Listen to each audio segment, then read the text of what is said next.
Figure it out. We shall figure this Hello, good out. We're evening, close. everybody, and we are We are welcome back close. to another show on dtalks, that is Disruptive Talks on Education. And this is your host, Anupma Mahajan. Good evening to everybody. Today we have with us somebody very special. She is the CEO of Kupanda Sisters Inc. And her name is Cindy O'Charles, who has done huge work in uplifting women all over the world. Hi, Cindy. Welcome to the show. Hi, Cindy. Welcome to the show. Cindy O'Charles, an award winning advocate of literacy for all. Cindy O'Charles, who has focused much of her career creating opportunities that inspires girls and women in literacy. Cindy, she is the founder and CEO of Kupanda Sisters Inc., whose mission is to uplift women and girls in undeserved communities by providing them with quality literacy resources and skills that will equip and empower them to transform their reality, unleash their full potential, and become meaningful contributors to their communities and our world. Kupanda Sisters began providing services in early 2019 to more than 20 children at the Sophia Primary School in Georgetown, Guyana, in order to build their literacy levels to meet academic standards under the slogan Together We Rise. The organization also focuses on empowering women in Guyana through wellness, entrepreneurial workshops, and awareness campaigns. A native of Guyana, South America, Charles grew up in a small village on east bank of Essequibo named Parika. Her struggles at home added to her academic challenges. With her limited resources available, she felt like another statistic and another voiceless child without a future. In her early 20s, Charles was given the opportunity to relocate to the United States of America, and she saw this journey as a start of new life. And although she knew that there would be obstacles, she was determined to conquer them. Charles has spoken at the World Literacy Summit at Oxford University, recognized by New York City's Brooklyn Borough President Eric Adams and by Spectrum News New York for her humanitarian work during the global COVID 19 pandemic. She is also a member of the advisory committee of the Disruptive Global Movement to End Literacy Poverty. Now, before Cindy begins, we have also another team member of Cindy who's going to sing for us. And the title of the song is What Are We Doing for Children? Now, this phenomenal singer amongst us who's going to be at the hit in this particular show today, her name is Lindsay Wilson. Lindsay Wilson is a NYC singer songwriter with a flair for nostalgia. With her memorable mix of 70s style, urban, folk rock, and conscious lyrics. Throughout her musical career, Lindsay Wilson has embraced issues of the heart and protest tunes, lyrics of empowerment have all been a true representation of her style and her sensibilities. Her songs stand for the people, and they have caught the attention of culturally diverse audiences throughout the United States. Lindsay's influences stem from the myriad of musically conscious voices such as Odetta, Richie Havens, Johnny Mitchell, Joan Arm Trading. However, Lindsay's message is truly her own. So, what are we doing for children, Lindsay? We are very eager to hear you out.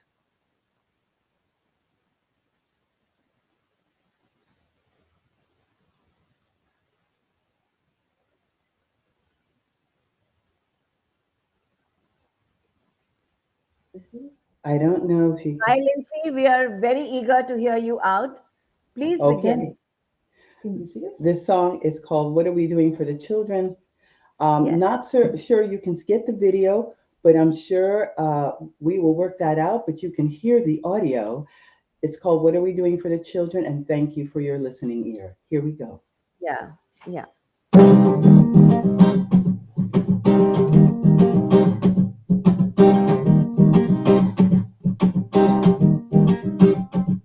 School's closing every day, yeah. Now they're trying to stop the babies from learning. Parents doing the best they can, trying to keep their children happy.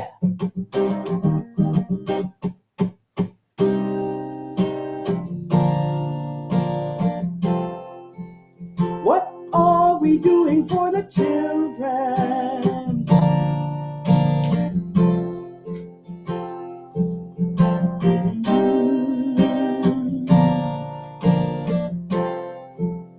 What are we doing for the children? Violence taking over land. Just another way of keeping the power in their hands. Children have no way to fight it, as war is taking them out by the hour. But this is the world we live in. Yeah, this is how we're living now. Yeah, yeah, yeah, yeah. What are we doing to the children? Yeah, yeah. Ooh, ooh. What are we doing to the children? Yeah. When we see a mother cry with a baby in her arms,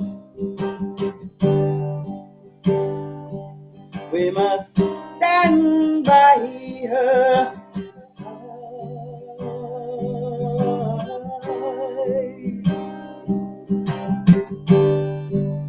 'Cause hey, you know, we all had mothers, yeah. So we must stand and protect her right.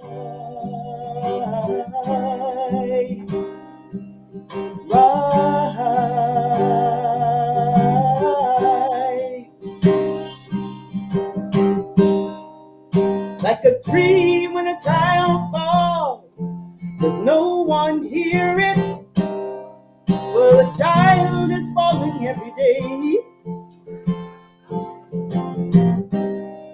When a child cries, does no one hear it? What will it take to make you rise? Rise up, rise up, rise up.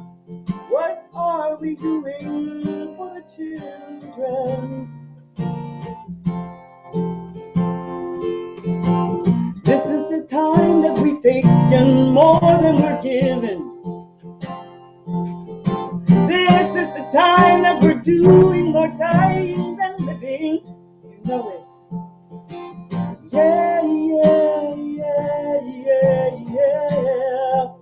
What are we doing for the children? Come on, give the babies a hand, yeah.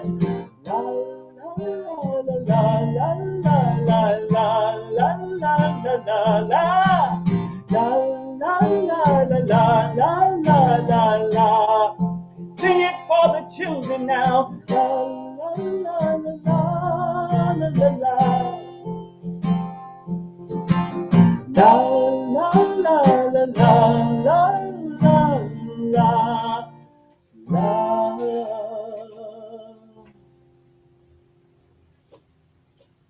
Lovely, Lindsay. Lovely. So we can see how much you feel for the children and what all Kupanda sisters are doing for the children. So we are doing enough for the children, and we still have to do a long way for more and more for the children. And now, my first question to Cindy: what Um, has been your inspiration behind your work in the field of what were you education for saying? all? So Cindy, we can hear you. So, I don't know, there is. that is so While I play the video, you can do the setting in case you want to answer this question first, or do I play it in the Oh, you video? did. Let's see if I can. I'll answer the first question. What has been your inspiration behind your work in the field for education for all? Okay, thank you so much for this great question.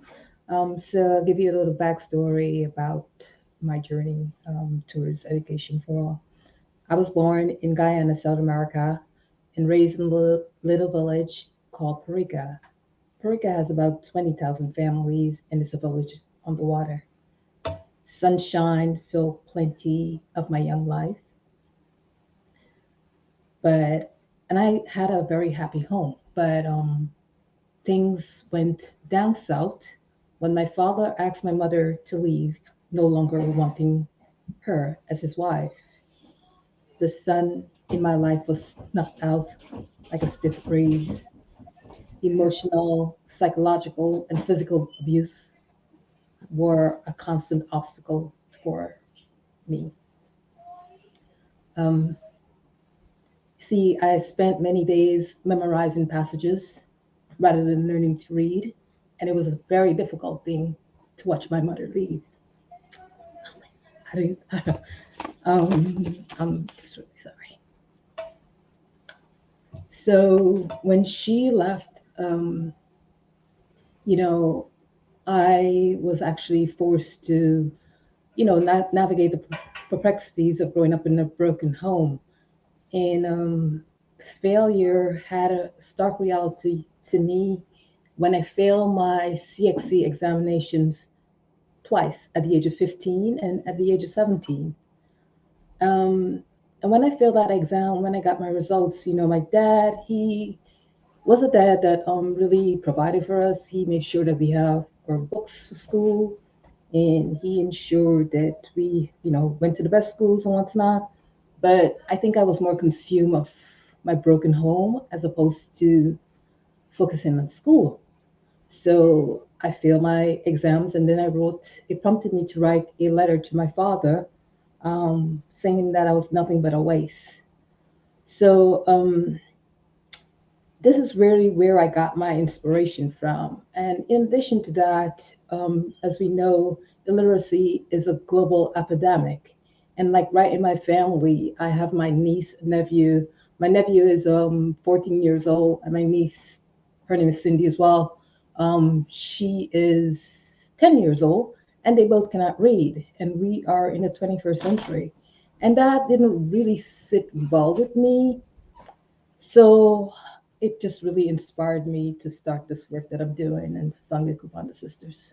So that's why it's important. Yeah, thank you, Cindy.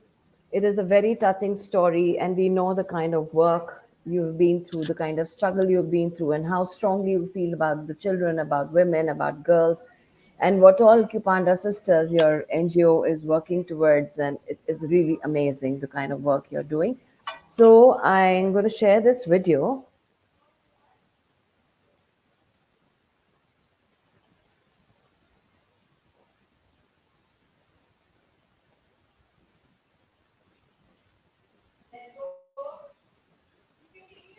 Yeah.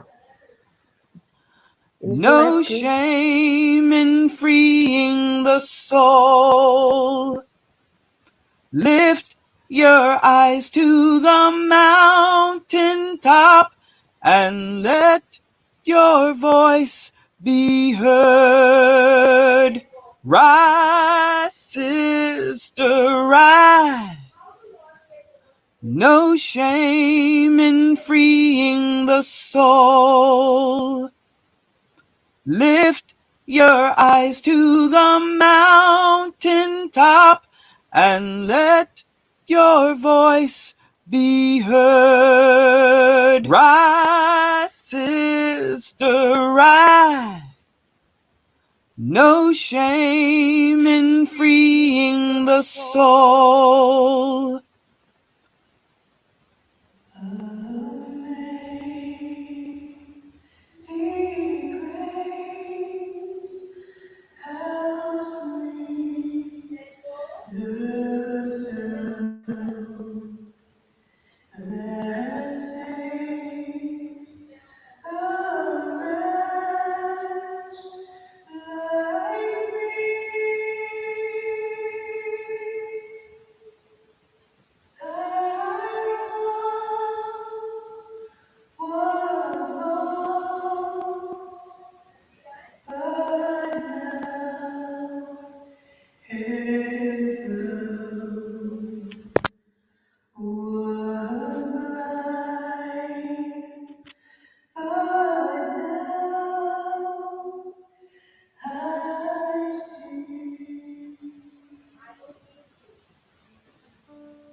Yeah, how lovely.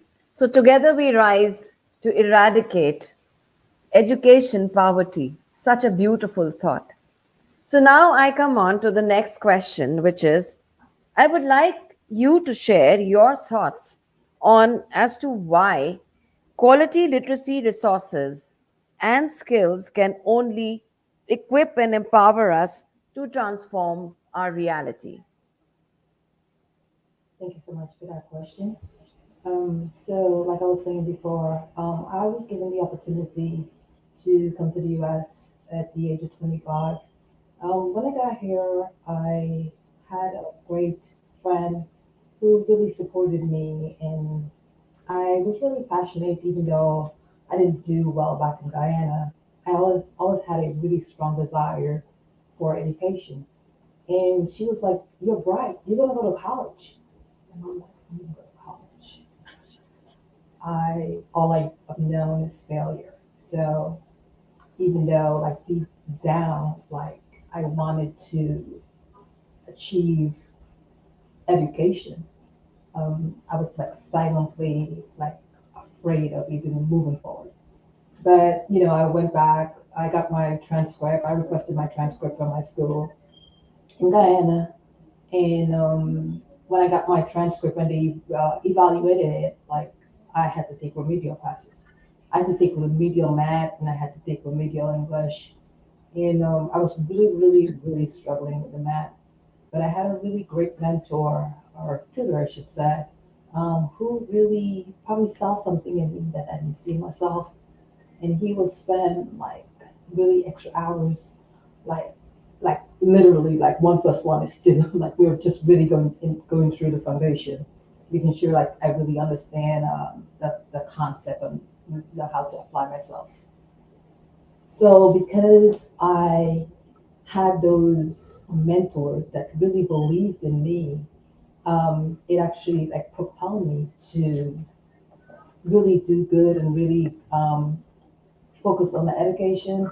And before you know it, I was on the dean's list in my school, and then I went on to study psychology at Hunter College. So after that, like I said before, like illiteracy in my family, and even my struggles with literacy, it really prompted me to like do something to go back and give back to children who lack the resources, because like we all have a purpose. And sometimes, even though we have the purpose, some families, they just don't have the resources to make those children, give them the opportunity for them to realize their dreams. So I went back to Guyana, into a very small impoverished community called Sophia. Poverty is very high there, crime is very high. And I remember when we went to the school for the first time, I think we had a backpack drive, and there's this little girl, her name is Princess. And while we were like taking pictures, you know, you're just taking the pictures and you're in the moment. But when I got back to the States, I was actually looking at each one of the children that are in a program. And something about this kid, like her eyes were empty. And I'm like, who is this child? And then when I looked down, she didn't have any shoes on. And I'm like, who's this child? So I reached out to find out more about, the family dynamics, and really pay close attention to her. So surprisingly, we went back a couple months later, and I constantly keep talking to the parents. I talk to the grandmother. Like I'm like their little family now, because like I talk to them every day. And I remember the second time we went back, and we had a breakfast morning, and Princess showed up. Princess was so bright, like her face, everything, like her whole development just like really transformed. And I think this is why this work, like quality literary sources, because it really empowers the children, empowers those little voices. And I think that's really why it's so important. And like now that we are seeing the transformation, like in Princess, she really couldn't read, and now she's really doing better. She's more vocal, she's more alert, she's like engaged, and when you talk to her, she's just engaged, and it's just like really amazing to look at that transformation. And we have other kids in the program too, like little Justin. He is about 11 years old, and he can't really, he struggles with reading, but like the willingness, even they have this willingness and the urge, to do something better, right? And we have the support of the principal of the school. We have the support from the volunteers. So, that's why we really do that work, the important work that we need to solve or eradicate illiteracy. So that's why it's so important.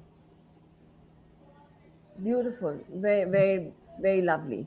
So now we go on to the next video.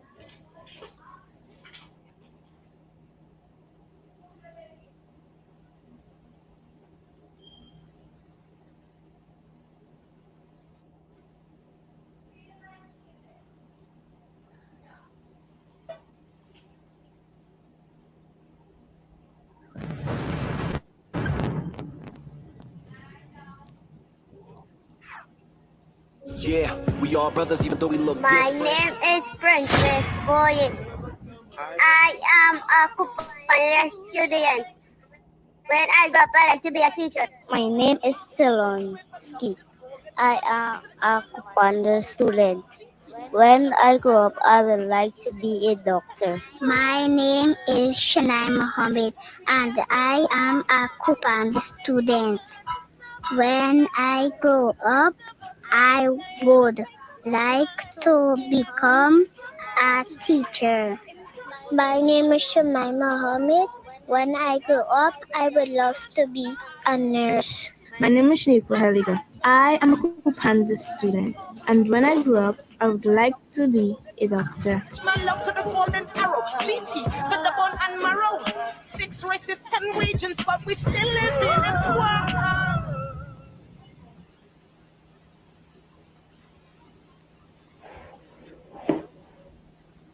So, looking at this video, we can easily now say that literacy is no longer a dream, it's going to be a destiny.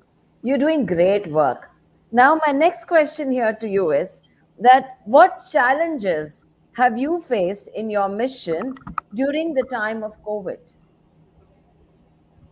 Okay, thank you so much for that question. So, on the onset of pre-COVID, well, 2020, we had really great plans for 2020. We had a partnership, or we still have a partnership with the World Literacy, and we were going to do a pilot program in remote rural areas in Guyana. And the tablets that we have, they're like solar panels. So if there is no access to electricity or internet, students will still be able to access and still continue their literacy program. But when COVID happened,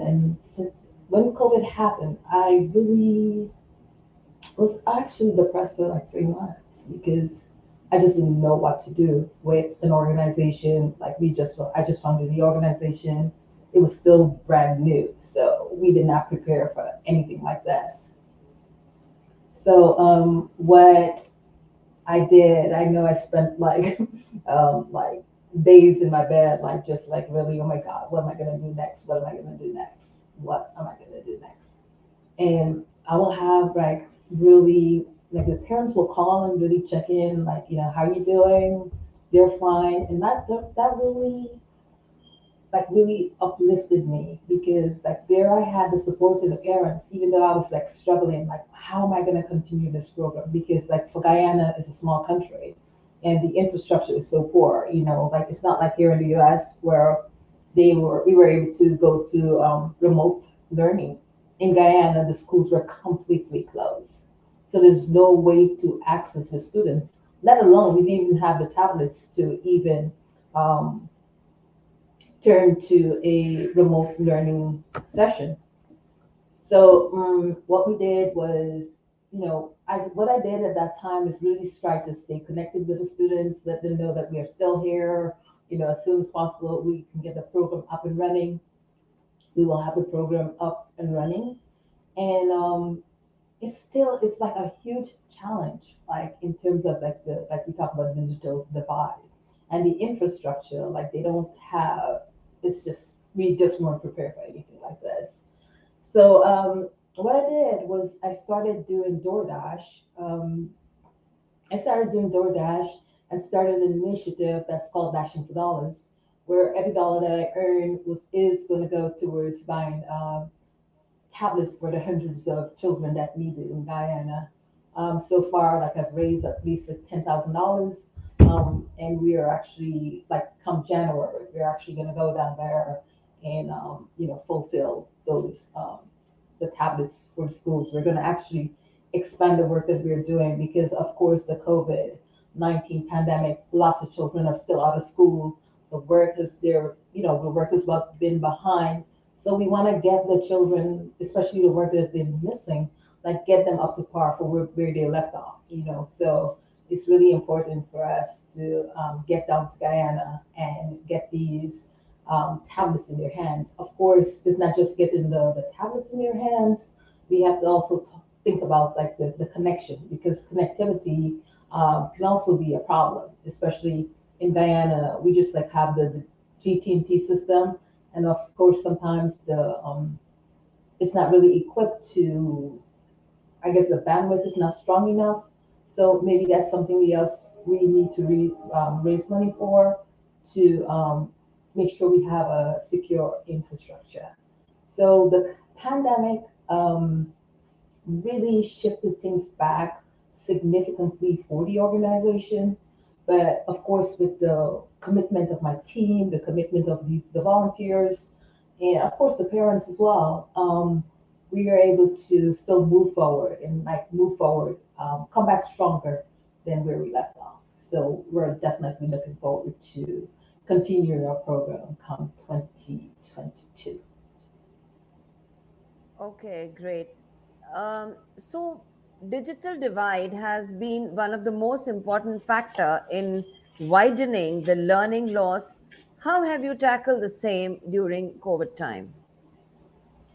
Yes, as I stated before, the digital divide is just like a really huge factor. And it's just not the digital divide, it's more so poverty. Poverty is a big thing. And like a lot of parents, they were, the schoolwork was just not the problem in the COVID crisis. They really they became hungry. The food was like the most important thing because, like I said, we are in an impoverished community. So what we had to do, we had to pivot, and we're still pivoting. And we created hampers for those families so that they can feel that, we had to tackle what was important. Um, at that moment. So it's just the whole thing. It's not just the digital divide. We really have to tack into the poverty that these families are experiencing. And I think what is also important that we're going to implement is like resources so that these families, the communities are stronger. Like, we could have like food banks where the families can get more food, like they can sell food, like they can go crop and like they reap the crop and each village they be able to get food from that. But when people like, of course, food, we need food, like food is important. And without food, sometimes we just really can't function. So it's not just a digital divide. I think we really need to tackle the poverty that these families are facing. So I think that's what's important. Thank you, Cindy, for that insight. So the next question we have for you here is that what are the main bottlenecks in the way of reliable access to quality education resources, and how can we overcome the same? Okay, some of the bottlenecks, like I said, is the poor infrastructure. We really need to tackle into our infrastructure and really make that strong because if you don't have the proper foundation, we just don't have anything. So some of the bottlenecks that we've experienced, like I said earlier, is not being able to have the resources, like the tablets, readily available for these children to continue their program. So, as an organization, with the commitment of my team, with the commitment of the volunteers, with the commitment of the teachers, we're working on moving forward with this new norm that we have right now, and just really tackling, just tackling the whole frame, and not just really focusing on the educational aspect, but the well-being of the families. Awesome, awesome. It's so nice to hear your views, and the way you've handled everything is it's amazing. So now we have this document which you want to share with the viewers.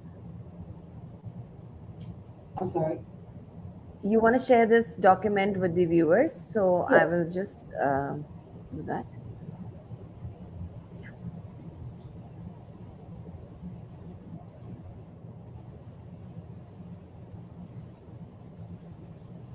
Yeah. So this is the picture, Cindy. Are we there? Can you see my screen? Yes. Okay.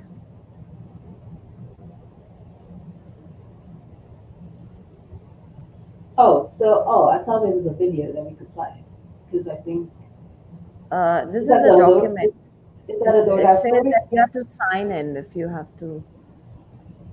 Oh, I think if you click, All I right, think, there it goes. Yes. Cindy Charles is not what you might call a typical DoorDasher. My first dash, I need $20 in 5 minutes.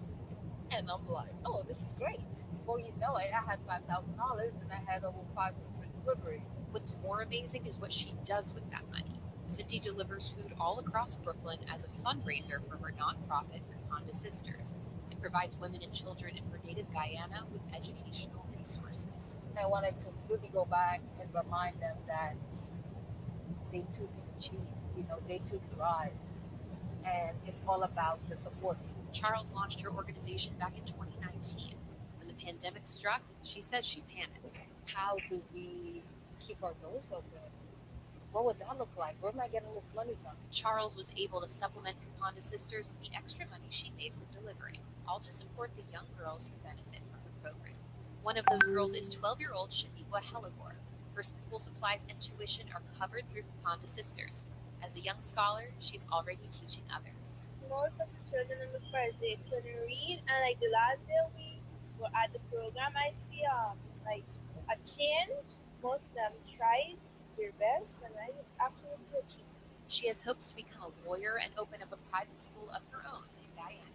For me, helping others to read, well, it's very like encouraging. Sometimes I feel it's difficult with the smaller children, but helping them really like make me feel like a better person. It's a feeling shared by Charles, who says she has had one primary goal her entire life. Really empowering people, give it back to the less fortunate. That was always a dream of mine. Charles says providing just one young girl with an education is reason enough to continue doing this work for years to come. If you educate a man, you educate an individual. But when you educate a woman, you educate a nation.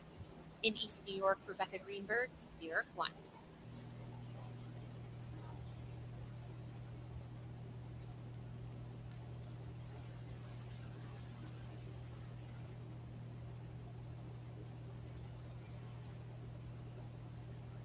Yeah. So lovely. So there we see your passion about moving children and literacy forward, and so rightly put that when you educate a woman, you educate a generation. Cindy, hats off to you for this struggle, for this beautiful work you are doing, the way you are going forward. Together, you are rising and you are making others rise with you. So, all the best to you for all your future entrepreneurs, for all your future dreams, and for all the dreams which you carry along with you for all the girls and the women you are empowering. So, all the best. It was great having you over on the show, and it has been great. You want to say anything else in the end? oh, absolutely. Well, thank you so much for having me, and thank you to Dr. Gandhi and team for putting together this amazing initiative. It is really needed, and I'm really happy to be connected with change makers who just want to uplift young people, uplift families, and leave a better world for our future generation. So again, thank you so much for having us. Feel free to check us out at kupandasisters.org. Feel free to email us at kupandasisters@gmail.com. And have a great day. And remember to get over your eyes. Thank you. Thank you. It was amazing to have you over. Thank you Thank so you so much. much. Thank you. Thank you, audience. And let's together keep rising. Thank you. Thank you Good so much. evening. Good evening.